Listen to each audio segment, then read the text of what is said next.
Hello, YouTube. This is the Galley La Podcast, and we are going to be doing our One Piece Top 30 for 2024. I'm Akainu Fanboy.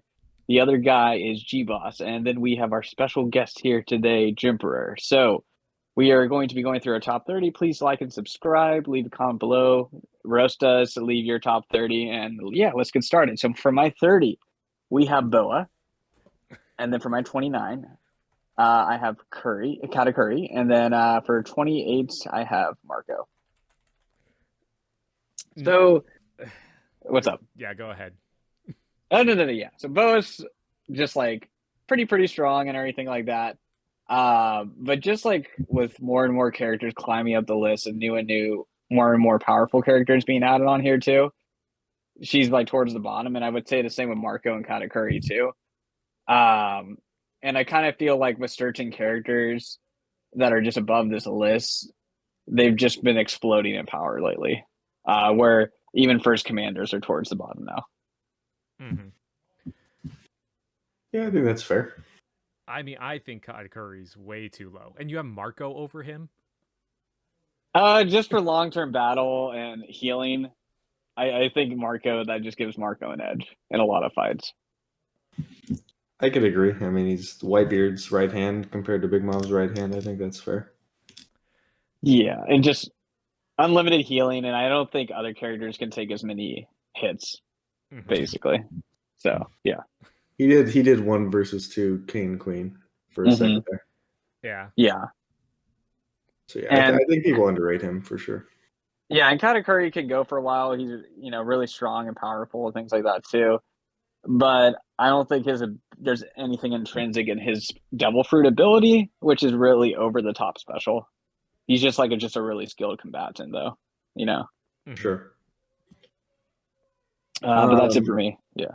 Alrighty then. I actually have a pretty similar bottom 3 here. So my number 30 is going to be Kobe.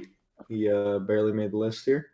Okay. And it's going to be the same Katakuri and Marco. So, I pretty much said the same reasoning as you. I think Marco is just a bit stronger. Can win a lot more fights with healing factor and longevity. I don't know if he has the attack power, but I don't know. I could see him winning against more in more drawn out fights for sure. I don't know. It's definitely a toss up, but I'm going to give it to Marco. Yeah. I mean, I think we discussed this beforehand that we kind of grouped similar parties together for you two, and I think I separated it out. So Marco would have been on my list, but the way I did it, I separated it out, so it wasn't. So yeah, my number 30 is Sanji. Oh wow. Sanji has to make the list. That's kind of crazy. I was like, I was going through it, and I was like, oh, my boys may not make it, but no. So 28 is Kid, and 29 is Kid, and 28 is Lucci. Kid, that damn bad? Are you kidding me? Kid's already dead. I didn't even put him on the list. Oh man, true. He's gonna make his comeback in Wano. He's gonna team up with Loki. All right. But he 2v'd 1 at Yongo and won. Mm-hmm. That's more than Zoro did. I know, that's true. But I'm just saying, in terms of where, I don't know. I think I undervalue Kid, but I don't know. I'm putting him where I'm putting him. All right. Okay. I respect it. All right, for me now. Okay, time for some controversy. 27, I'm putting Kobe. 26, I'm putting Lucci, and 25, I'm putting Sanji. I don't think that's too controversial. So you think right now that Kobe could beat Katakuri? Just with honesty impact, I don't think he would be able to tank it. I don't think he's going to need to tank it. He's going to see it coming and dodge. Mm-hmm. Okay, but considering on the particular location they are in, it's hard to get away from a strike like that. That's true. I mean, I don't know what he can do after he throws that attack, because if it misses, Isn't he just kind of like out of it, like Deku situation? But yeah, how can you miss it though? I guess like you know what I mean. And Kobe is quick too. He isn't just like Yeah. he isn't like the king. Blanking, sorry. I'm blanking the king from Dressrosa with the punch that could Elizabeth. allegedly take down. Yeah, yeah. So Elizabella's a fraud, but Kobe's not a fraud. Like his punch is actually strong. You know, he has the speed to destroy a torpedo. We've seen like the fastest growth rate with him in the series too. So I think he's more than just simply one shot and out. Basically, there's a lot more that he could do to get in a position to do it. And I think once that punch is released, it could just take out a lot of people. So you think that Kobe could go up against Whole Cake Island Luffy? Whole Cake Island Luffy. Well, I didn't think Luffy won that fight right there. So, but I mean, like, yeah, I mean, I think like I said, if considering just a specific circumstance was established, basically, and if Kobe got the right shot, he can win, kind of thing, you know. But So you're I mean, saying in 10 fights, you think Kobe wins 6 out of 10? I think it's possible. I mean, like the same thing could be said of Luffy too, where he's very situational with him getting the ability off at the right time, basically. You know, and I think that's kind of the same thing with Kobe too. He's shown the stamina. He's trained by probably one of the strongest characters in the series too. And I think Oda usually goes a lot out of his way not to show his full skill set. And I guarantee you he has a lot more skills than just honesty and pack, you know? And I feel like he could take a good amount of damage too, being a disciple of Garp. Like I'm inferring this stuff, you know, because we haven't seen it, but I think there's a good amount of evidence that he has a big bag compared to what we've seen, you know? So that's just how I justify it. Is just mainly the pure power from that impact. And he's a very versatile fighter. Just on a basic level too. All right, fair enough. And then going above that, let's just say, so I think the characters right above Lucci and Sanji, I think they're versatile enough kind of thing. I think Lucci actually did perform pretty well, to be quite honest, against Gear 5 Luffy and Zoro and things like that, and then getting right back up after Zoro, you know? So I think he really did show like a pretty good, huge skill set, you know, to last as long as he did against Luffy, you know? So I thought that he did an impressive showing, and I think Sanji is just can take a lot of damage basically too, you know, and Ifri Jambe, and I think Sanji's going against the Jinbei Seraphim, clashing with the Gorosei too. I think he's like showed a lot of strong skill sets as well. For sure. All right. In that case, I'm going to do my 27, along with the other first mates, is going to be Ben Beckman. I think probably the strongest out of them.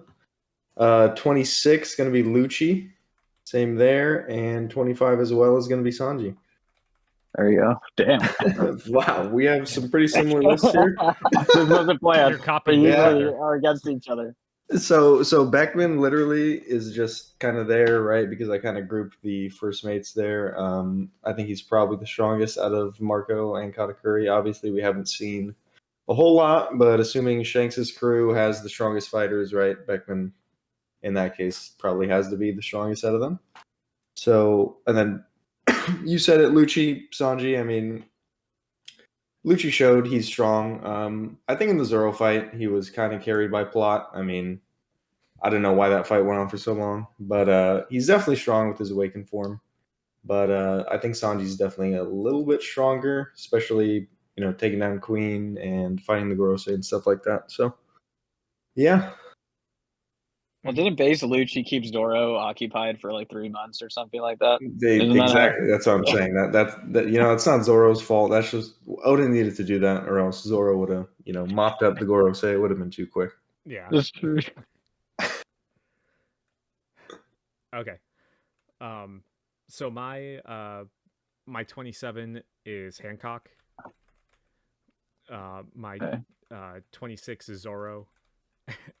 And my 25 is Crocodile. Wow. Oh my gosh. Really?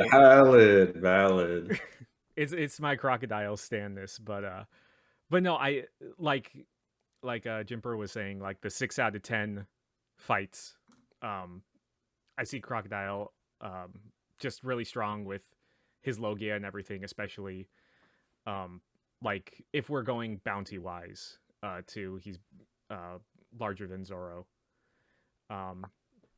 But yeah, Zoro, I mean, it's nothing to shake at too. That's why Lucci just fell so much for me this past year. Like he was up in like the teens before, but and then Hancock, yeah. She yeah, she's just strong. I wish we could see more from her because I feel like we haven't seen too much outside of like Stampede. But Yeah, but yeah, I if she think gets people underrate her. yeah, if she gets like the Conqueror's coding with her stuff, I feel like she could be really powerful. For sure. But yeah. Okay. Actually, one thing I do want to just say, another Kobe feat was him not getting turned into stone along with Blackbeard too, from Hancock. I think that's like another feat in his favor That too. just I shows just kind he of want ain't to a throw. simp. It shows fortitude, True. man, because it shows hockey resistance and things like that. Willpower, all that. Yeah, and also the whole hockey that we saw in Marineford too. I think there's a chance that he's perfected that a little bit more too, and we just haven't really seen that in combat. Actually, we did see that with the torpedo, carrying the torpedo, and nobody else on the ship did. And then he was evil speed blitz over there. So Yeah. I don't think he just is simply honesty impact. But just to continue on there, 24 is Zoro, 23 is Sabo, and 22 is Yamato. Okay. I actually remembered Yamato on my list this year. Oh, did you forget last year? Yeah. That was awkward. So Sabo, it's more kind of just narratively he's there because I don't really think he's done anything particularly impressive in the story. Mhm. You know, He escaped Mary Jo by himself, right? Yeah. I mean, that's pretty impressive. yeah, but 5 Gorosei and Emu while Yeah. carrying Cobra. That's pretty impressive. that's true. I mean, but like that's it really. He kind of seemed to struggle against Fuji going all the way back to Dressrosa, and that's really all we've seen from him. And it's really just kind of how people are pumping him up in the story right now, where that's kind of like the only thing. And I mean, obviously Zoro's there. I mean, it kind of goes without saying. And I think Yamato's just shown way more in the story right now. And I kind of feel like, unless you're like an admiral, really, who's kind of had the fruit forever, you know, and just has tons of combat experience, I don't really think Logias in themselves are as impressive anymore, you know? Mm-hmm. So that's just kind of how, unless you're just like a super seasoned vet, like the OG3 admirals, I don't really think like the Marimar no Mi is as impressive to me. Right. While Yamato, Advanced Conquerors Hockey, powerful Devil Fruit, great combat, lineage factor, all that stuff too. And she's like shown a lot of great stuff. So that's kind of like where I place her. Yeah, definitely a stat stick for sure. Mm-hmm. Yeah. Okay. You can go, Jim. All right, so my 24 is going to be Boa Hancock. Okay. My 23 is going to be Zoro, and my 22 is going to be Crocodile. Wow. Let's go. So, you know, I would put Zoro just over Sanji because obviously they're always going to be portrayed as Zoro, maybe even or slightly above Sanji. Mm-hmm. But Boa Hancock is going to beat Sanji 10 out of 10 times. So Yeah, I'm going to put her there. He literally can't damage her. Yeah, he can't. And also, I do think she can beat everybody below that. I think she's stronger than first commander level. So I think people definitely underestimate her. She does have Conqueror's Hockey, right? You can't underestimate that. And I could definitely see, especially with the speed that Oda is like giving people power boosts in the final arc here, I can see her getting Advanced Conquerors, whatever else, just because, you know, that's kind of what the story needs at this point. But above that, Zoro obviously right above Sanji. I don't think there's really much to talk about there. And the interesting one here, Crocodile. Another one that I think is just kind of carried by in-game plot here. He's supposed to be like, Crocodile Mihawk duo. He's never going to be stronger than Mihawk or probably anywhere near Mihawk, but I think just by his bounty and position in the story alone, to advance the plot forward with, Buggy's delivery service, all that stuff, cross guild, I think it's going to have to be, he's going to have to be at least this strong to at least not be, a laughing stock whenever that, cross guild has to fight anybody. That's fair. Yeah. Yeah, I completely forgot that he was part of Cross Guild. Yeah. I just think that he's cool. He is Oh cool. my gosh. But if you're done, I have my 24, which is which is Law. 23, I have Katakuri. Wow, really? I Really? have Katakuri That's stocks. really high. And then 22 is Yamato. Which Yonko has Katakuri defeated? Almost. Well, according to you, Luffy. He wasn't a Yonko at that time. It doesn't matter. He It beat was Luffy. It was after. It was He was, after. he was the fifth Yonko, Yeah. technically, yeah. After the fact, though. Checkmate. But no, I think you're underestimating Katakuri. He has Conquerors. He has Advanced Observation. His ability is like basically on par with Luffy's, like in terms of versatility. I feel like he can go toe to toe with a lot of people below him, and I think he's getting carried a lot by the Advanced Observation too, just seeing into the future and everything. And then Law, it's Law. He's just really powerful. Mm-hmm. And then Yamato, I think she's the gatekeeper for like admiral level at this point, because we saw That's her fair. go up against Ryokugyu without actually like beating him. But yeah. All right. Is it time for me? Yep. Okay. Hold on. This will be a doozy. 21 is the Gorosei. Okay. 22 is Lucky Roo, and 19 is Kong. Is what? 19 is Kong. You are on this Kong agenda. Let's go. Let's go. You can't add a character that like half the fan base doesn't even know. Exactly. Yes, you can. You think that Kong, if he was on Egghead, could defeat them? Well, I mean, maybe not collectively, but I'm just talking about them. They're like the same power level in a group. That's just how I like kind of put them. You know what I mean? Yeah, so Kong can beat Mercury. He could definitely beat Saturn. I mean, let's Oh my be real about this. Let's be real about this. Okay, so let the Gorosei come through. Egghead, after that whole thing, that was the most humiliating intro performance ever for quote unquote high tier characters in the series. Okay, so like, well, first we kind of see them like with Sabo, right, and everything. And could you imagine like Sakazuki, Kizaru Aokaji, Fujitora Green Bull hunting down Sabo in that specific circumstance? Do you think Sabo would have got out? Let's just ignore plot armor for a second, Like, that wouldn't have happened. You know what I mean? I'll give you that. I mean, they don't really have like the speed of someone like Kizaru or the destructive power of like Akainu, but they don't seem to have damage output really that much to begin with.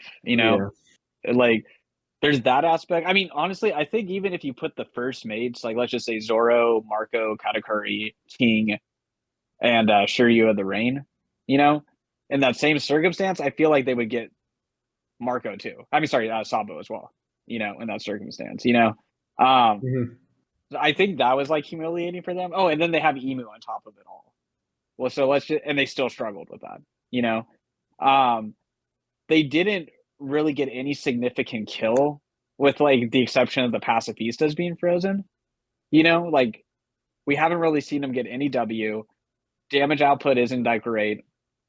I don't know. It's just like not terribly impressive, to be honest. Throughout that entire thing. And I guess like for me is like if I saw like Lucky Roo, I guess like with Lucky Roo, how I see it, like their commanders are spoken of differently than all the rest of the Yonko commanders, and I guess kind of I can see like how can I say this? Zoro and Sanji are going to be at their levels when they fight, maybe like Gorosei or clash with the Gorosei, So I guess like if I think of like my endgame headcanon and everything like that, so that's why I kind of see them to be similar to like Lucky Roo and Ben Beckman and all them too, So yeah, I just carry Shanks' commanders like that, and then Kong, I've put like a lot more capital and stock when it comes to the old generation guard now and their power levels after we saw Garp and Egghead. And I think Kong is like a little bit lower than all the rest of them because he's a bit older than Garp, Sengoku, and all them too. So that's kind of why I would put him down there. And also we haven't seen as much from him too. But if you're an old admiral, I think you're like kind of busted too at the same time.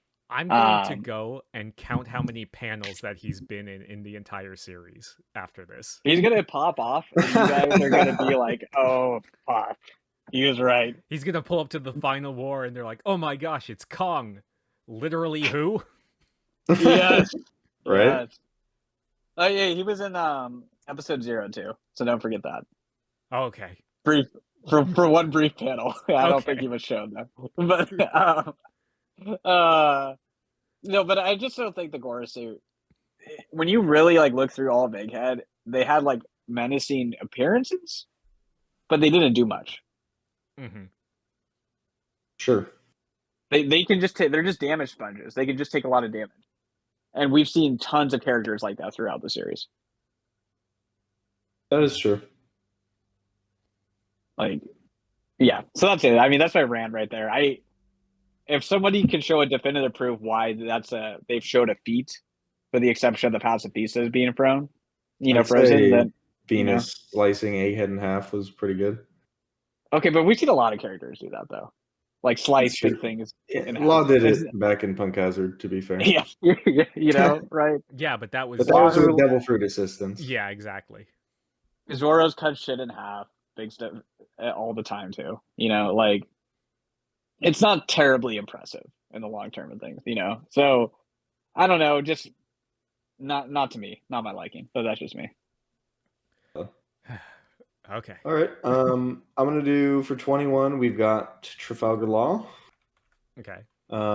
For 20, it's gonna be Fujitora, and 19 is going to be Ryokogyu or Green Bull, whatever you want to call him. Interesting. I'm trying to go by the Japanese name. Yeah, no, all good. So Law, I mean, as you said before, self-explanatory. Duo took down a Yonko. A very strong character with an absolutely busted Devil Fruit. He was shown to still be alive with Beppo on his back, so I am adding to the list, unlike Kid. And then after that, I don't think he's necessarily going to reach that Admiral level, so that's why I have Fujitora and Green Bull right above him. Mm-hmm. I think those two, story-wise, were shown to be basically even, right? Fighting in Mary Jo, they kind of came to a stalemate, so I'm going to put those two basically right next to each other. But I think of the Admirals, they're pretty clearly the weakest compared to the older Admirals, so... I'm kind of an Admiral down player, as we know. So this is where they're going to be for me. Okay. My 21, who I think is up from last time, is Sengoku. Like you said, that the old generation has kind of proved their worth. So if he was on par with Garp, he's got to be at least this strong, I feel. Even in his retirement. Yeah. And then I have... His Devil Fruit's pretty powerful, too. Yeah. And then I have Ryokugyu. he held off all the samurai and Yamato at the same time. Only got haxed by Shanks's Wi-Fi hockey. And then 19, I have Sabo. Ooh. I only put Sabo Aggressive. above him mainly because of the type matchup. Like, he could just burn Ryokugyu, like his entire forest. That's very true.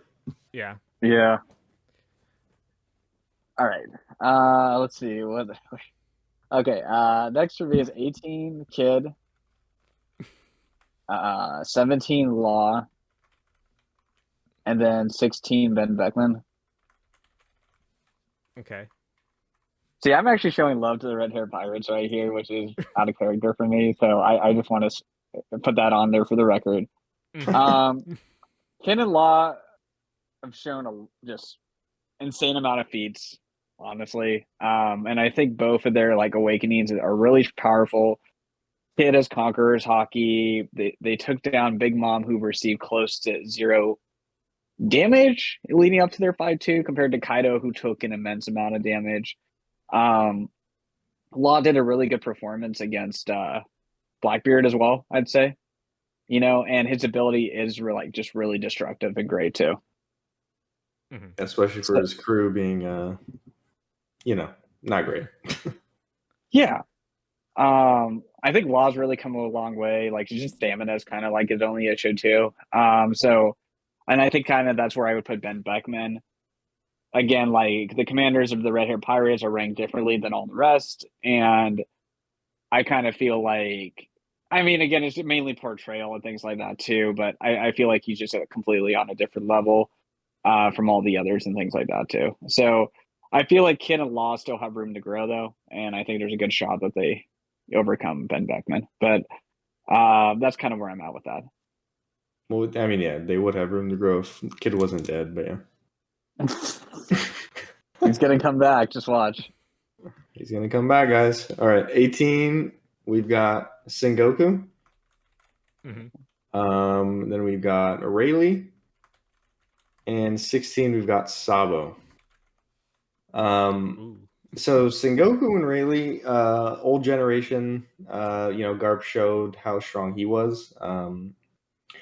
Obviously, they have feats. Sengoku is, if he was comparable to Garp, I don't think he was obviously at Garp's level, but he's definitely up there. And if Garp was that strong, I'm at least saying he's still stronger than the lower tier of admirals at this stage, in my opinion. And I think Rayleigh is similarly comparable. I just gave him the edge a little bit because I guess I value right hand of the Pirate King a little more. He also sparred with Kizaru pretty easily, so I think he's at least a little bit stronger. And then for Sabo, like you were saying, he doesn't really have necessarily any insane feats. Another character that I think is going to be completely carried by in-game, story forcing him to be as strong as he needs to be. With the whole Flame Emperor, what they're calling him at this point. If he's going to be the leader of the Revolutionary Army in the New World or whatever they're trying to make him out to be, he's going to have to be really strong. Also, I do think his feat escaping 5 Gorosei and Imu, even if, there is some plot involved, that is still very impressive. And if he's following Ace's will, right, if he's supposed to be Ace number 2, right, he's going to be up there, Luffy's brother, right? So pretty much completely due to story reasons, I'm going to put Sabo there. And I think that's where I like him for now.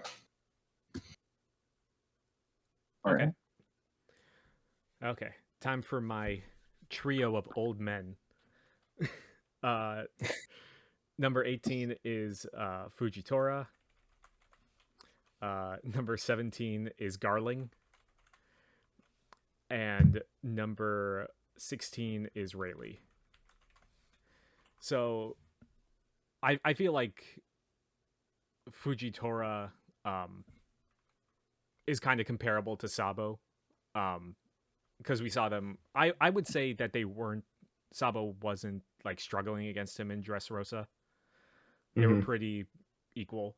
And that was just when Sabo was discovering his devil fruit powers. So he probably honed his skill more. But yeah, I would still maybe give Fujitora the edge just based on his abilities and whatnot. And then Garling, we know, just got promoted to the Gorosei, so he's got to be really powerful. Plus, we saw him in the flashback at God Valley. So, and he survived God Valley, so he's got to have at least some sort of strength. And then Rayleigh is, like you said, the right hand of the Pirate King. I feel like he's a little bit lower just because he said like he's not as strong as he was before, like when he was flexing on Blackbeard. But yeah, I still think he definitely has a lot left in him, but maybe not as much as everyone above him. Yeah, I would agree there. Maybe minus, I don't know. I think Garling is, in my opinion, going to be a little stronger than Rayleigh. Just because portrayal-wise at this point. He's still in the game, right? Mm-hmm. Whereas Rayleigh's kind of retired and out of it at this point. Yeah, I feel like they're kind of similar. Like once Garling shows his like Gorosei power, like whatever he's going to transform into, he's going to shoot up. So, right, that's just where I have him for right now. I would say one thing with like Fujitora versus Sabo too. I think it's pretty clear in the plot too, looking back at Dressrosa, that he was like holding back because he had like a friendly conversation with Sabo right afterwards. You know, so yeah, kind of hard to say that he's going all out, but that seems to be a consistent theme with Fuji. He always holds back for various reasons. Yeah.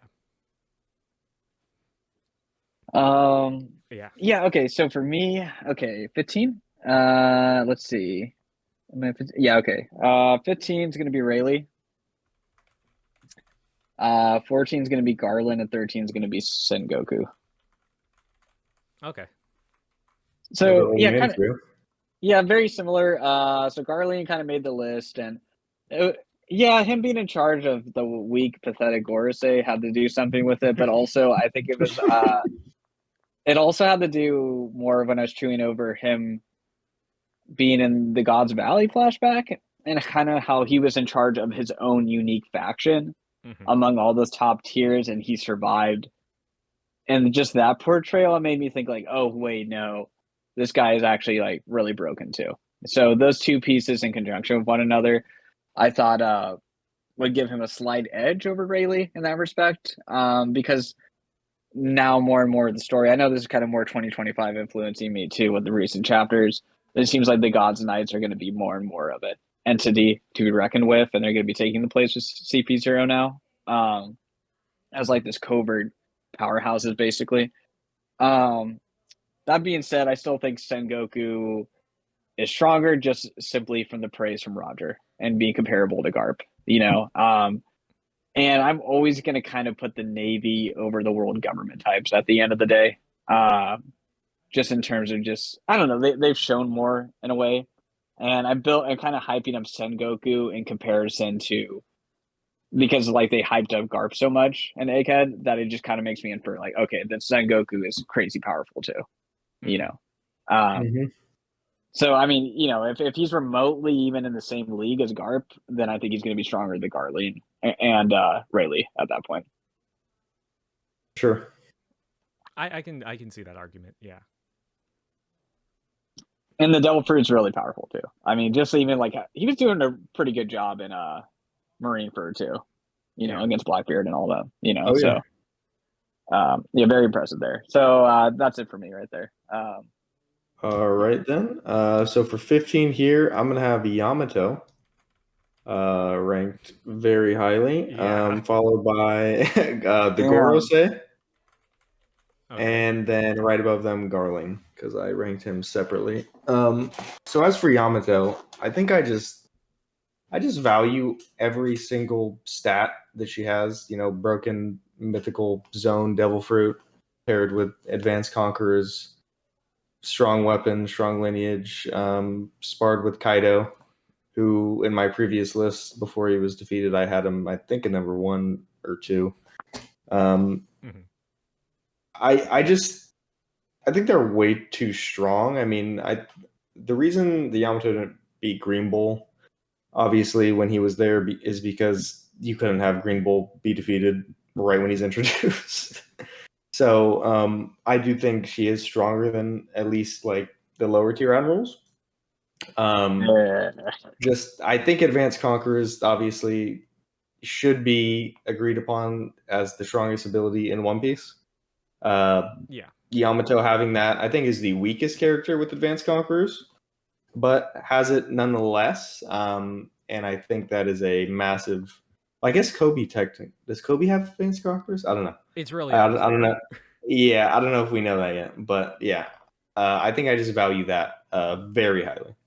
And I don't think Oda's really shown the full capabilities, at least. After that, we got the Gorosei. You guys put him pretty low, or at least Akainu Fanboy did.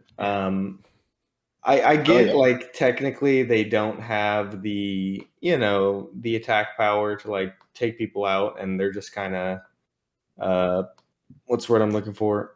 Healing merchants, people like to call them. But you do have to say that ability is actually busted. Even someone like Luffy, who has everything in the book, cannot damage them, especially someone like Warcury. Even if they technically cannot take you out in an extended fight, if we're putting these characters 1v1, it sure seems like they're going to win, whether it's due to the other party getting exhausted or whatever else. That healing factor is completely broken, and I think even everybody above them, we don't know what can beat this or actually take it out. The only thing that's been shown is the, Joy Boy Ultra Conqueror's Hockey, which at this point in the story, I think maybe only Shanks has the ability to do. So even if they don't have the power to take people out, I do think that healing factor is just way too broken. And then as for Garling, was along with the Garp, Sengoku, old heads squad. However, the only one that really at this point is still going to be a big player in the story, probably just got a power up joining the Gorosei, so now clearly going to be kind of in charge. So, which is why I'm going to have him kind of right above there. Gotcha. Mm-hmm. Okay, so my number 15 is the world's strongest Eastbird dragon. Wow. Ooh. I like it. Low. That's low. I like it a lot. Dude, dragon has done nothing. Mm-hmm. But I still put him above like these admirals and Rayleigh and everyone. So I'm just going on his name alone. No feats, nothing. Number 14, I have Kizaru. And number 13, I have the Red Hair Pirates. They're my only group for this list. But yeah, I feel like just based off the one interaction between Beckman and Kizaru, I know that Akainu Fanboy likes to say that Kizaru was trolling, but he was. I don't know. Half trolling. I don't know. They're above your ranking of the Beckman and Rue, but yeah, I think that they're like part of Shanks's crew for a reason, and that they're really strong, being part of Yonko's crew and everything. But yeah, I wish we could see more of them. I'm just kind of grouping them together. Of course, like Beckman and Rue are probably stronger than the other ones, but we haven't seen as much of them. But hey, don't sleep on Bonk Punch. Or Building Snake. Exactly. But yeah, that's my number 13. All right. My 12, 11, and 10. Okay. 12 Garp. All three of these can be exchanged interchangeably. I don't really think there's much of a difference between the three, to be honest. I think the only reason I put Fuji over the head of them all is just because of his double fruit power, really. Mhm. So you think Fuji and Green Bull could do what Garp did at Hachinosu? Fuji, in terms of just the pure gravity, if he really Calling if down there's a no meteor. civilians, yeah, or just like with the whole Sure, you Pizarro, slicing that thing. the Pizarro thing, he could just okay, I'm using gravity and just lifting that whole part of the island into oblivion, because he did that Right. already more or less with all the pirate ships that were surrounding Dressrosa and everything, and actually, wait, no, sorry, Pika's body, by dropping it on the pirate ships, Right. So that's a comparable feat right there, and every time Fuji's been held back so many times, whether it's the celestial dragons and the slaves, and he purposely didn't want to beat the revolutionary commanders because they were freeing the slaves and everything like that too. There hasn't really been a time where he's gone all out, but the power is just so insane in itself, Mhm. Green Bull and him were comparable in power, and they both became admirals. I think, I don't know, with Green Bull, it's really just kind of just because he was drafted along with Fuji. That's the only reason why I have him there. It's kind of hard for me to imagine how he would look busted. Garp, I think Garp is just more the age factor too. But like I said, I could see a place where Garp's stronger than those two too. Like, it's really just kind of mixing them out altogether though. Yeah, so that's kind of where I'm at with them. I will say, like, Fuji and Green Bull haven't taken any serious damage in the story at all so far. That's true. I mean, you could also chalk that up to like in-game antagonists. Oda not really wanting them to show Yeah. weakness until like the final battle type thing. I mean, weren't they Yeah, kind of struggling against the revolutionaries though? no, they were not. They- Those guys would have been packed up. Packed up. I mean, the Dude. story had to explicitly say it's because of where they're at right now. I Uh-huh. mean, those guys are garbage. Whatever Bro, Kofi needs to do. is insane, dude. No, it's more my hatred of the revolutionaries than my defense of the admirals. Like, that's more like what's setting me off right now. I To give think them any Morley could probably 1v1 Fuji. no. Yeah, but that's kind of where I'm at right there. Okay. So my 12 is gonna be Kizaru, Okay. followed by 11 Aokiji. I think Okay. still stronger there. And right above Aokiji, I have Garp at 10. It was absolutely next level. And obviously, the only reason he got pretty much taken out was because he wasn't there just to fight. He was also there to get people out, protect Kobe, the works there. So I still think he's this strong. Obviously, he did get defeated, and people do say that Aokiji was holding back. I do agree that he was probably having a rough time, but still, I think he still probably takes the edge in a one-on-one fight. Yeah, so my number 12 is Aokiji. Number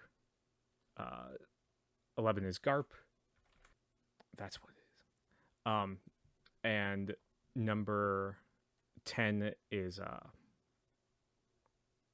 Mihawk. So Okay. yeah, so Garp and Aokiji are very close together, but like Garp was taking on so many of the Blackbeard pirates that it's just insane. And he got stabbed by Shiryu in like a blind attack and everything. And yeah, I feel like in a one-on-one Garp would win out. And then Mihawk's the strongest swordsman in the world. And we need to see more with him. I don't think his single feat of being held off by Vista is that noteworthy, but we need to see more with him. But yeah, I feel like my Mihawk placing is pretty low compared to yours, but we'll see. Some people call him stronger than Shanks, so Ugh, that, yeah, Mm-mm. No. yeah. All right. My 9's gonna be Dragon. My 8's gonna be Mihawk, and my 7's gonna be Luffy. Okay. So, So, yeah. what's up? No, explain Dragon. Trash. I mean, like that's it, really. No feats. Literally, his title for most wanted and being ahead of the weakest faction in One Piece, which is the Revolutionary Army.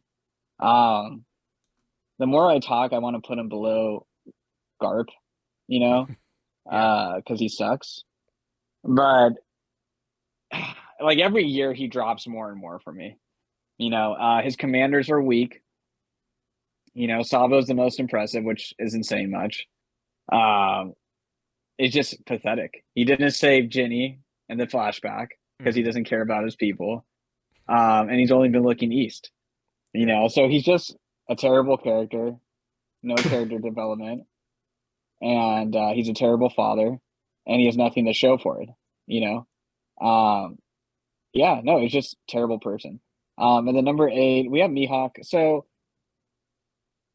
I think it's kind of been hard for me to, like, obviously strongest swordsman in the world, and I guess like for me though, the reason why he's a little bit lower right now is because it took him and Crocodile to make Buggy into a Yonko, which Mhm. kind of makes me think narratively he wouldn't like qualify as a Yonko in his own right, you know?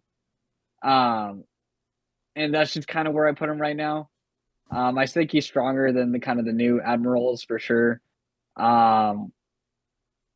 I mean, I don't know. Like when you get to this point, I feel like you could switch a lot of these guys out and everything.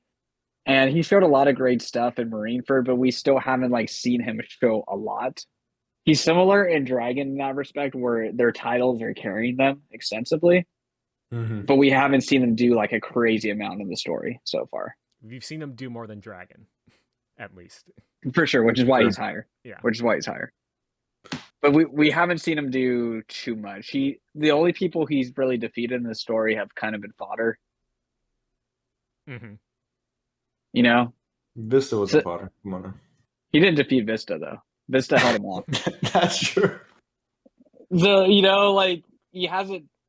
It's more of a question of him showing more. That's kind of more where I'm at. It's not like I'm anti Mihawk, but for me to put you in the high area, like so, this is a segue for Luffy. Luffy showed an insane amount of shit, Mm-hmm. and Mihawk hasn't showed anywhere close to the amount of what Luffy has. Yeah, I get it. Luffy's the main character, but Luffy contributed a lot of defeating Yonko.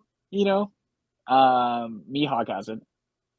So Luffy did a really good showing against an admiral too, and the Gorosei doesn't mean much, but Luffy's shown enough over and over and over, but Mihawk hasn't really shown anything in the story so far. Mm-hmm. That's like that's insanely impressive. Like the most impressive thing he did was like cut a tidal wave in half, maybe a Marineford, and that he clashed with Shanks. Mm-hmm. I just need to see more to put him up higher, but that's just me. Sure. Yeah. All right then. I also have Dragon at 9. And then at 8, I put Loki. Oh my god. And Oh my god! 7, Get I have out of here! No way! at This is 7, bullshit. I have Akainu. No, fuck you. All right, so here we go. Listen, I'm gonna defend Dragon. You guys keep watching Dragon, but listen, he hasn't done anything, and that's because he is one of the strongest characters. We do have him at the same, like you have him top 10, but obviously you're bashing him. I mean, he has to be strong, right? A character that's been gassed up the entire series and has had his abilities hidden for that long is going to be strong. There's absolutely no way that Oda would hide a character like Dragon just to not have him be that strong. Like he's going to compete with at least admirals.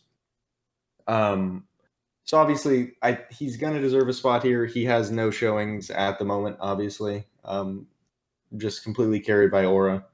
But When Dragon does something, I mean, I think everybody's gonna apologize.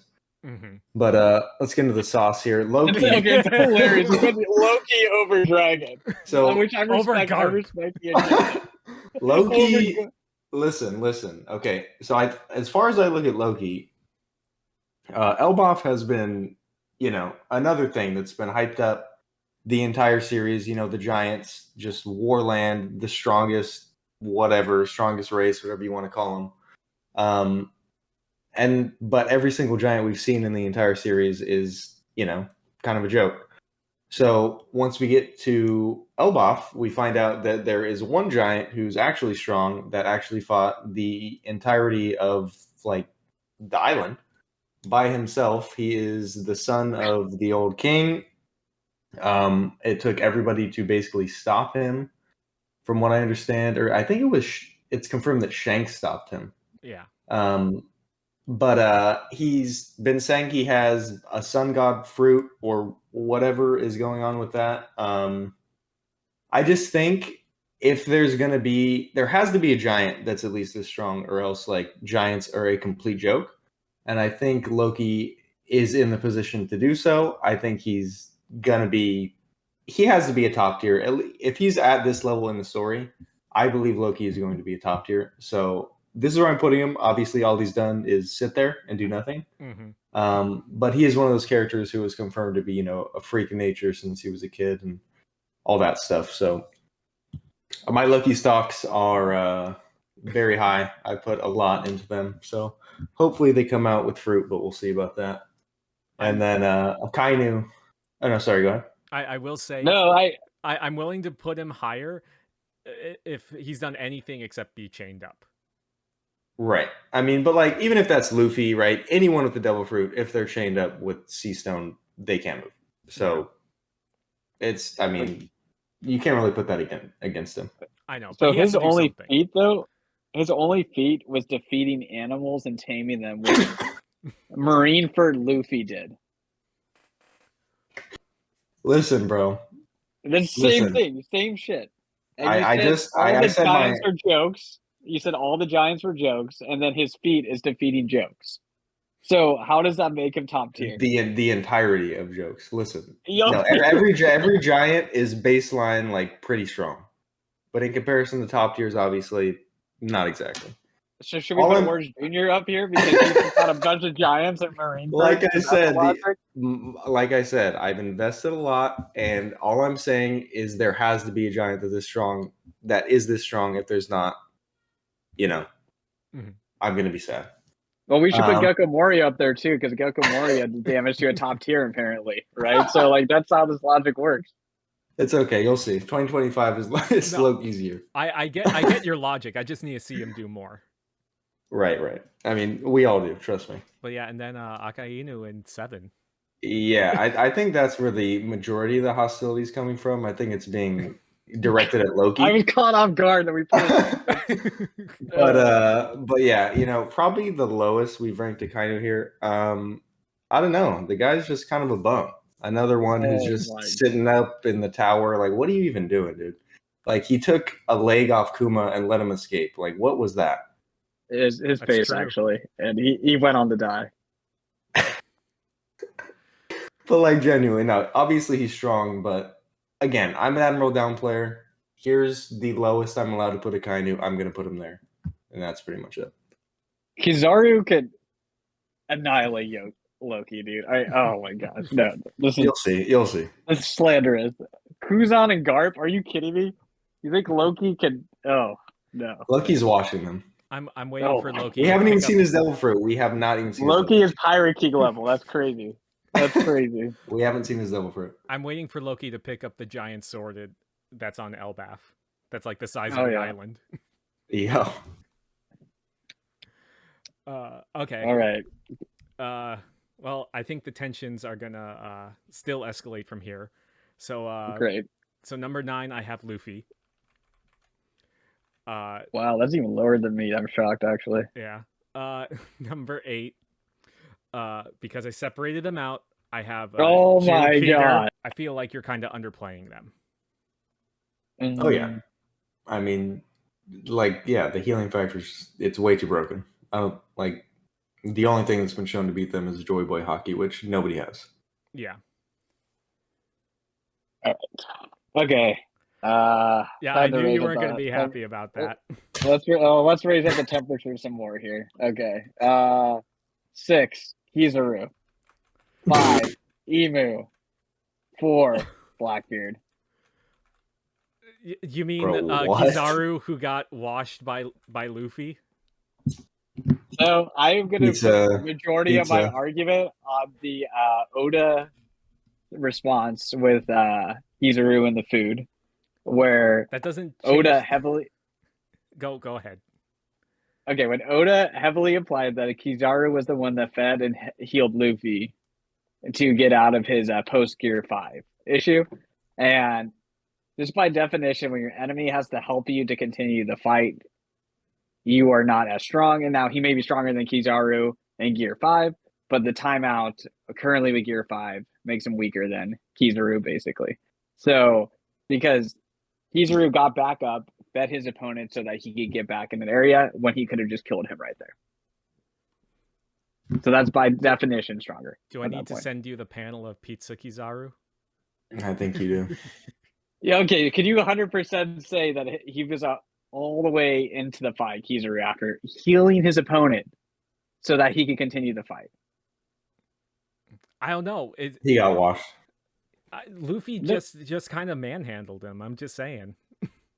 Like him and... Yeah, but after Kizaru healed him, like Kizaru wanted him to win the fight. You're not healing your opponent unless you want them to win the fight. Yeah, I don't know. That whole thing is kind of just weird. A narrative mess, to be honest.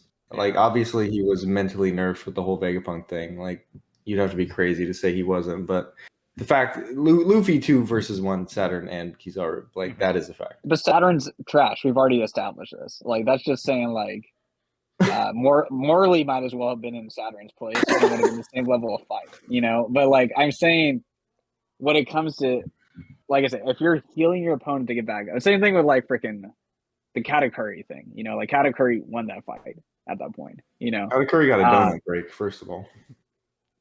No, actually, that's true. That kind of balances it out a little bit more to think about it. But then again, like Luffy got to use Brulee's ability to heal up and regain strength so that he could go back into Gear 4 too. So it kind of balances it out a little bit with that. But yeah. Anyway, so I'm just saying if your opponent has to feed you, like I'm basing it more off of like, yeah, I think in Gear 5 there's a good shot that he's stronger than Kizaru at that point, and just in terms of raw power.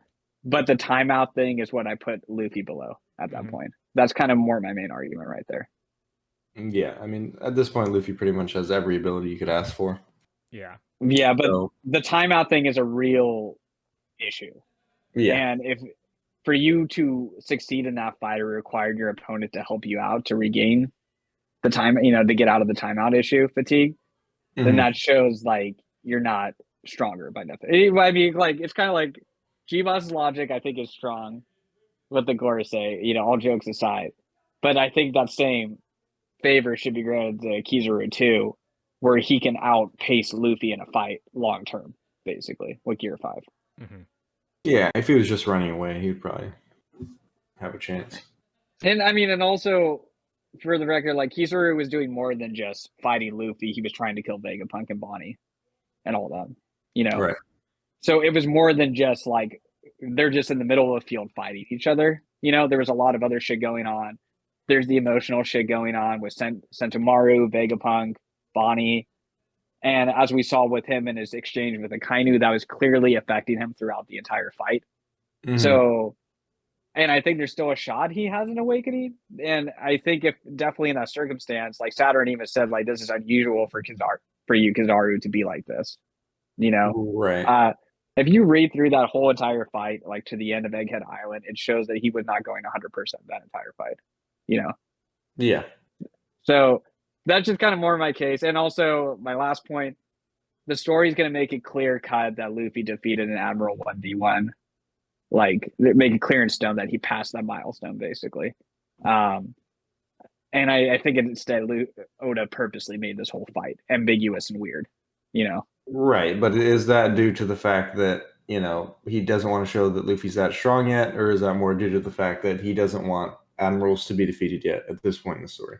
I think it's all the above, and also there's a narrative point where Egghead was trying to emphasize Luffy's moral victory over Kizaru, you know? Mhm. Yeah, I think that was kind of the main point of the whole arc, and then also it shows Kizaru in his fullness, which is unclear justice, where he is Sure. all over the place, and that's Bum, where yeah. he threw the fight, basically. Mhm. He wanted to be a Marine still, but he wanted to save his friends at the same time. Like Right. he's a very confusing character, Mhm. And then I think that makes more sense of the fight as a whole, basically. So I just think it's a little too hard to say that there's a clear victor either way. I'd say they're like roughly the same in terms of power. And just laying everything out there. Okay. Mhm. I'm just kind of stun locked by Emu at 5. Yeah, I mean, you didn't even talk about that one. That's Oh yeah.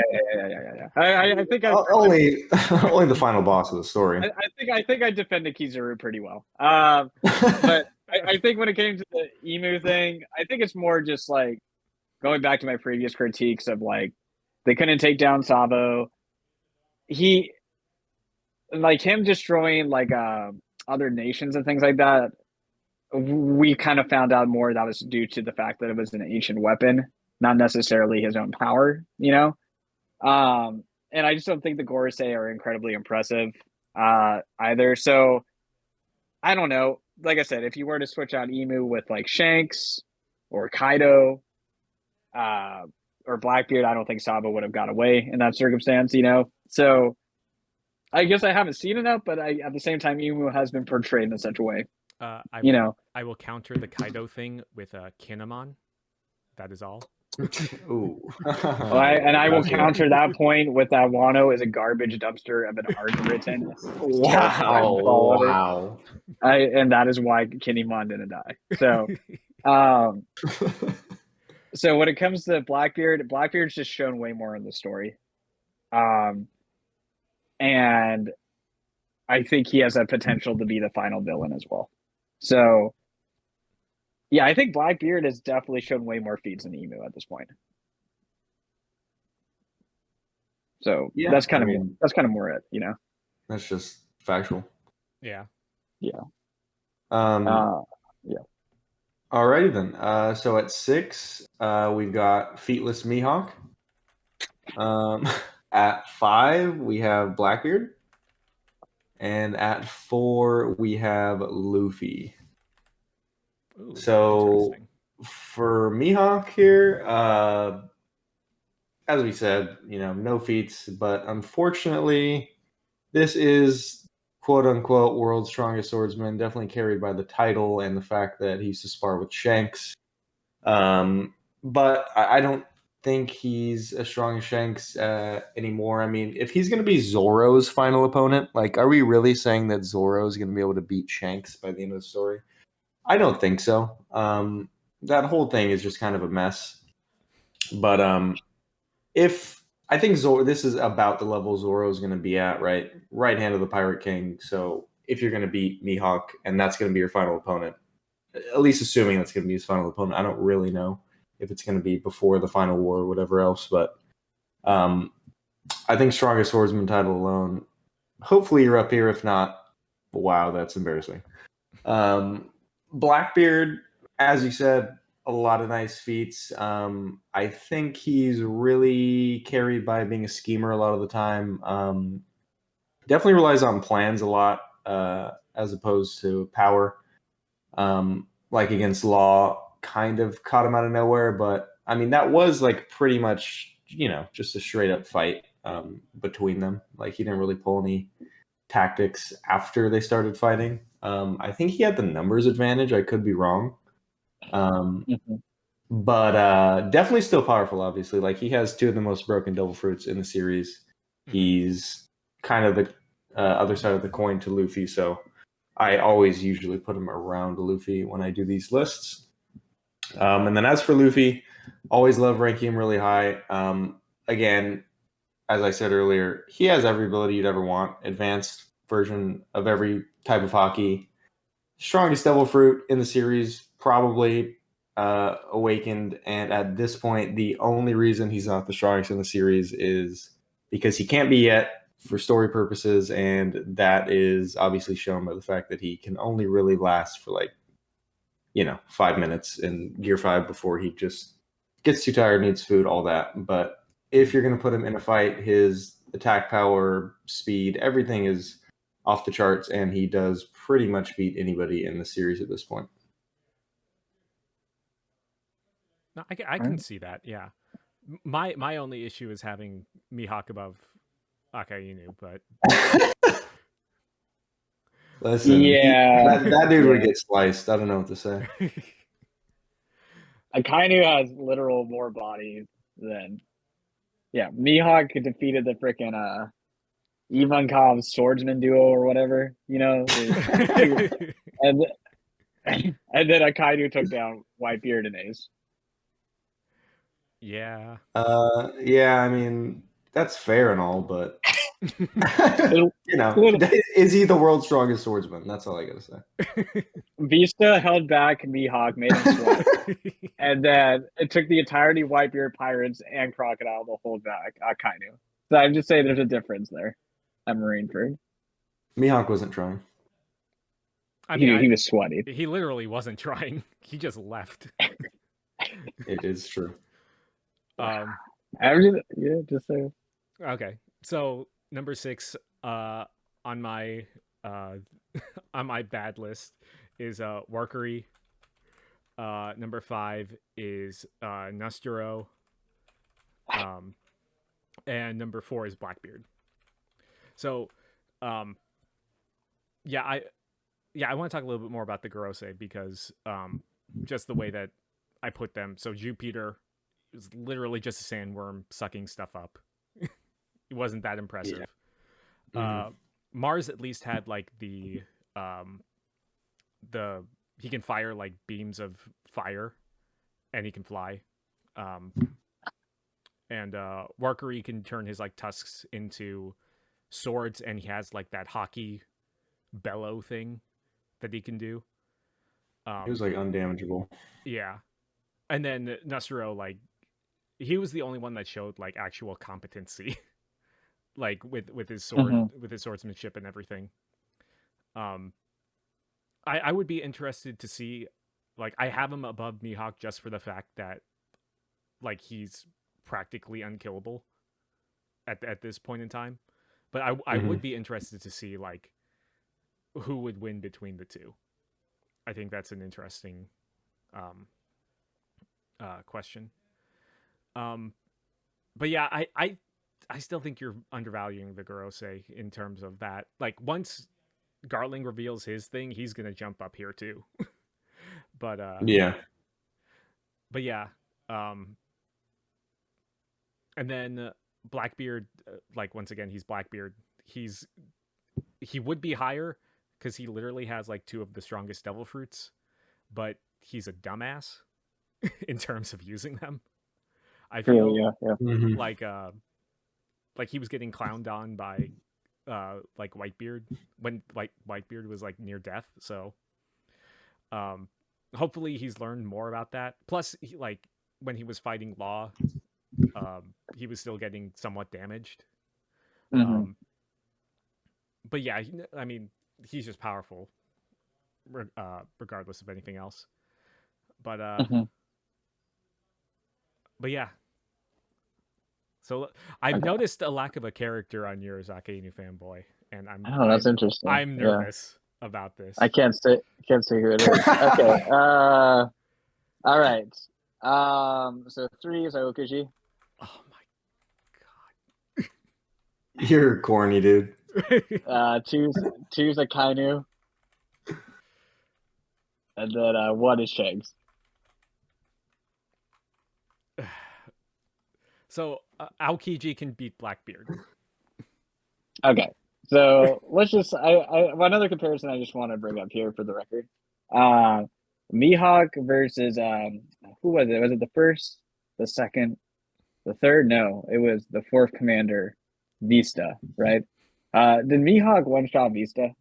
For the record, I just want to put that out there. He was a No. try. No. I The don't think Kuzan Mihawk one was shot. trying. It's copied. It's copied because he said like, oh no, like he was looking forward to the swordsmanship, the fight. He didn't one shot him. The Kuzan one shot Josie. Yeah, I think he did actually, as the record shows. So there's that there.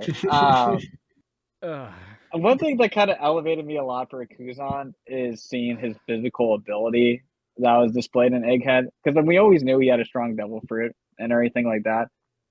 But seeing his hockey and his physical prowess resulting from Garp's training, I think really kind of like elevated me more with him.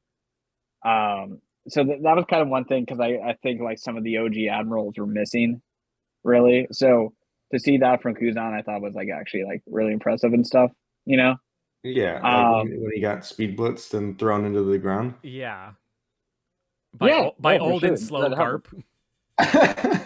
No. I've always been a Garp supporter since the beginning. So I'm a Marine fanboy at the end of the day. I do think like,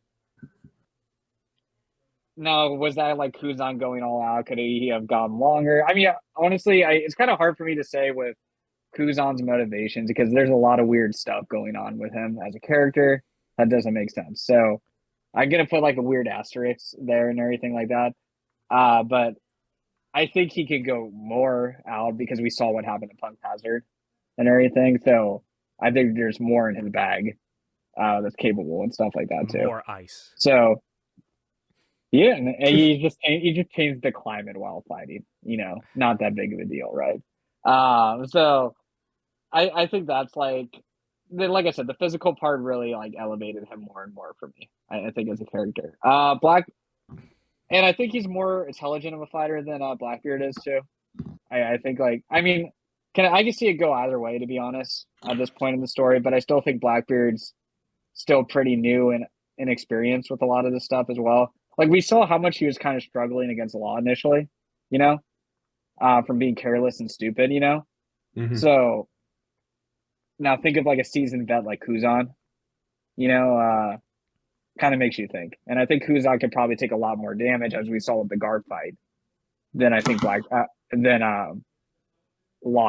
did against Blackbeard. So that's kind of my argument for Kuzan. And then Akainu goes without saying, kind of thing. Just if he was the main character in the story, he'd find the One Piece in 1 year. He has the strongest offensive devil fruit in the series. He took down Whitebeard. He took down Ace. He fought off all the Whitebeard pirates at once. He scared off a young Blackbeard. Early on in the story.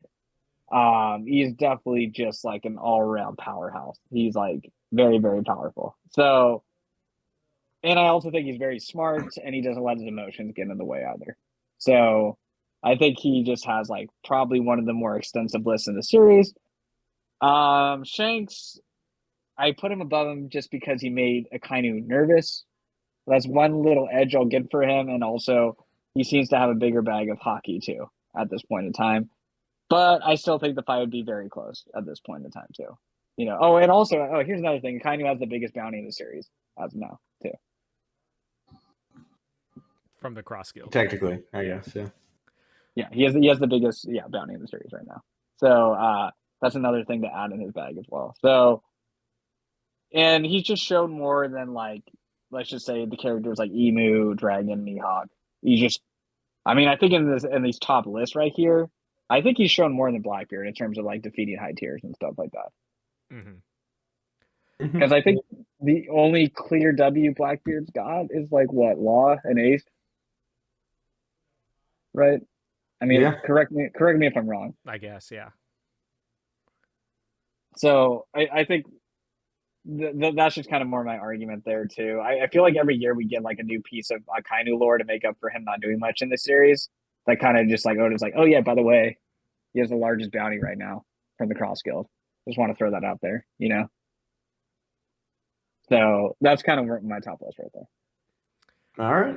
So I really quick, just this Kuzan thing. You don't think he was going all out against Garp? Okay, just because for him to go all out, it would mean ice going everywhere, and I think he wanted the young Marines to get away. I don't So know. in that sense, he did it. I would say that he's comparable to Garp. I don't think that he's this strong, that he's above Luffy and Blackbeard and everyone. I agree. Yeah, like I said, with the top, you can kind of switch out a little bit. I think you guys have convinced me to put Garp higher. Mhm.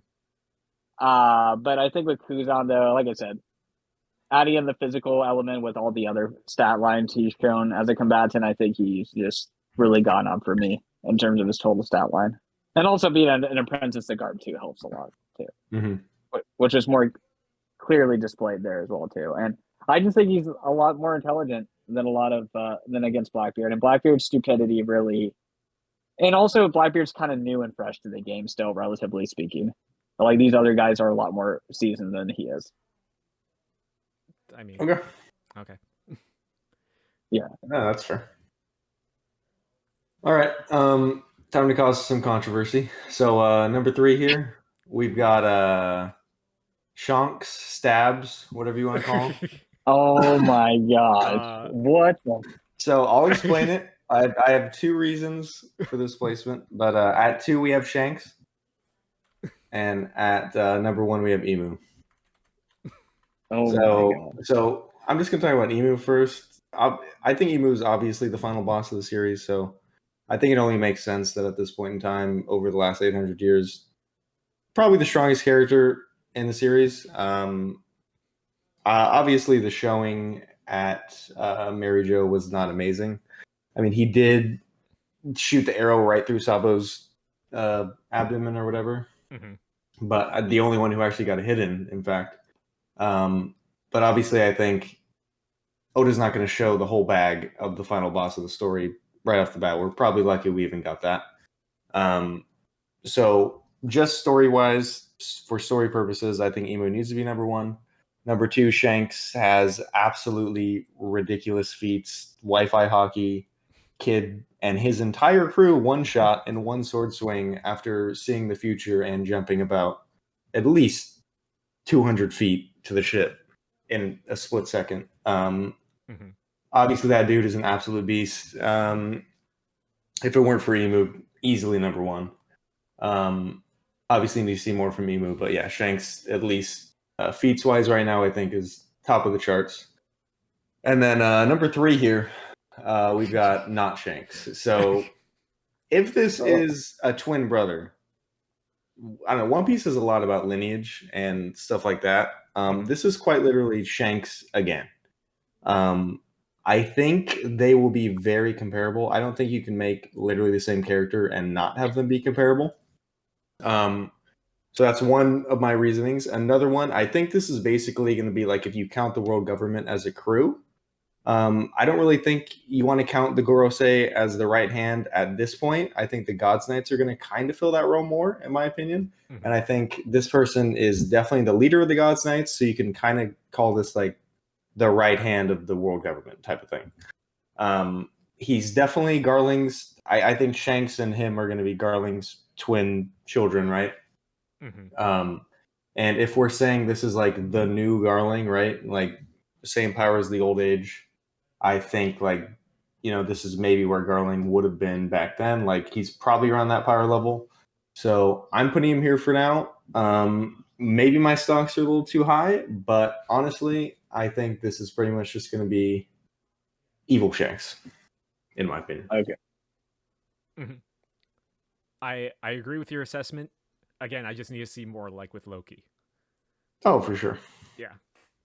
Yeah, I think just these characters being introduced in the final arc, just for story's sake, need to be very strong. Just, power scaling, what's the word I'm looking for? Like inflation. Like they just kind of have to be this strong, unfortunately. Yeah. Even if it doesn't make a whole lot of sense all the time. That is just kind of at least my reasoning with Loki and him being here. Yeah.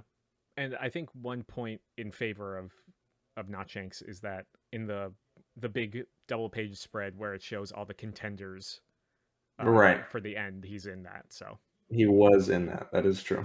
Yeah. Along with Kuzan. Don't forget that. Don't give Akainu Fanboy any more ammo. Yeah, this reaffirms everything too. So, yep. Otis top 10. But anyway, so my number 3 is Akainu. My number 2 is Shanks, and my number 1 is Emu. I think it was the same as last year. Yeah, once again, like Akainu, just really strong. Was fighting like everything that Akainu Fanboy said. He just has a lot of feats, like going up against Whitebeard, going up against his crew, all this stuff. He's just storing energy for when he can actually go out and fight. That's why he's behind the desk. There we go. True. But yeah, Shanks is Shanks. I think we've talked a lot about his feats and everything. And then Emu, I think he's gonna be the final opponent on the world government end. I think Blackbeard's ultimately gonna be Luffy's final obstacle for the One Piece. But yeah, Emu is definitely at the core of like what everything, the core conflict of the story, especially like this latest chapter we got with like the revelation that the world's been destroyed at least twice beforehand. So if Emu, and that relates to Nika, but I'm just wondering if it also has something to do with Emu, because Emu has the big straw hat in Marijoa. So plus he has the mother flame and everything. So there's a lot that Emu has power wise. Plus we don't know exactly what the devil fruit that they have is able to do. So yeah. Nice. Okay. Yeah. Anyone? I think it's fair. I think there's a fair argument. Yeah. Yeah, I mean, I have the same top 2, so. Yeah. But yeah, anyone want to change anything? Or I think Loki needs to be higher. I would put Garp right below Mihawk, maybe. That's like my only change I'd do. Okay. Yeah. What about And then Dragon? I want to make Dragon my number 30. Your number 31. Yeah, that's the only reason that Shiryu didn't make the list. He has sneak attack him. Yeah, Mm-hmm. and that's going to be one of Zoro's final opponents. Is a bum. Yeah. Not particularly impressive, where he hasn't made the top 30 for I think like what 2 years in a row now. Yeah. I think we might have had him last year. Hopefully. Maybe Yeah, he barely. I think you had clung Shiryu on there. Yeah. Barely clung on the 30, maybe. Yeah. Sanji's barely clinging on to my 30. I would move Sanji up, like You would. maybe above Lucci. True. Yeah. Okay. Any for you, Jimper, that you want to change? Honestly, no. I think I'm satisfied here. I think it looks great. Actually, no. I think Akainu needs to be one more down. You can move Loki up one. Holy shit! Got it. Oh god! I swear. Appreciate that. I appreciate that. Yeah. Appreciate. Oh my god! All right. Yeah, I think that's fair. Yeah, I mean, the list seemed. I mean, just a couple more new characters that kind of been added on. That's what I've noticed the difference from last year. Yeah. Yeah, Gorosei hatred, Gorosei agendas. Kobe is flings all over the place. Crocodile flings all over the place, and Boa does too. But the rest are kind of like inconsistent placing. Yeah, the Elbaf agenda going strong. Oh yeah, for Jimemperor. Recency bias. Yeah. Yeah. Yo, whoa. We could be proven wrong a year from now. Yeah, it's true. I mean, you have to have recency bias. The strongest characters are coming in the new arcs. That's just how it goes. Yeah. Yeah. I will say one note on Emu though, the Van Ogre kind of giving that ominous prophecy about him getting ripped down from the throne by the Blackbeard pirates and everything. There's no way. There Dude, is no way. Blackbeard just swoops in and picks off like once everyone's done. Like he did. Yeah, I'm just saying. Well, just in terms of like who the final villain. Oh yeah. I just think that little prophecy there makes me think chronologically that Emu might not be, just because of that little prophecy right there. Yeah. That got me like that. I mean, that line was pretty hard. I'm not gonna lie. Mm-hmm. Especially because he kind of always says these weird little poetic things that turn out to be true and everything. Kind of similar how Usopp will say stuff and they come true to pass. So. I think that's just one little narrative point that goes against the idea that Emu is going to be the final one. I mean, yeah, sure, but like you just said, I mean, that's also the guy that's going to be beaten by Usopp. So, like, yeah. How much merit can we really give the guy? Yeah, I'm just saying. Well, that's just kind of one little argument against there. I mean, and then Saturn ended up dying. So, yeah. I mean, it kind of came out true a little bit when you think about it in that immediate context. Mm-hmm. So, but yeah, no, I'd say that's about it. I mean, I think predictions for this year, how the list will change.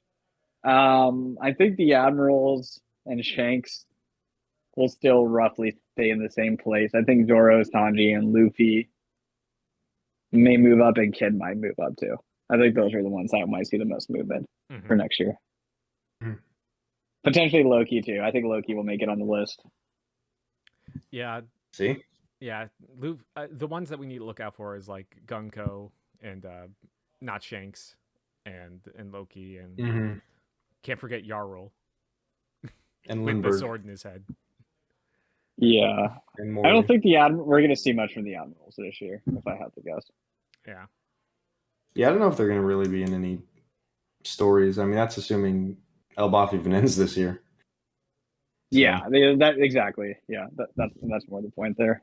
Yeah. Yeah. So, anyways, yeah. Any more concluding thoughts? I thought it was a good stream. I think we covered a lot of good ground. I think some almost made my list. Oh man! If he wasn't in prison. That's true. That's true. He's Johnny Crossskill. I think Nami might make it to the top 30 one of these years, to be honest. She's getting her army of servants. I know, that's what I'm saying. Yeah. I mean, Zeus is broken. Yeah. Sanji is broken too. So that's part of her arsenal. That's true. But yeah, any closing thoughts, guys? No, that's it. None for me. All right. Well, thank you all for tuning in. Leave your comments below, like and subscribe. And yeah, we'll see you guys soon with some more reviews and videos coming out soon. Thanks for another year. See ya. Peace. Bye.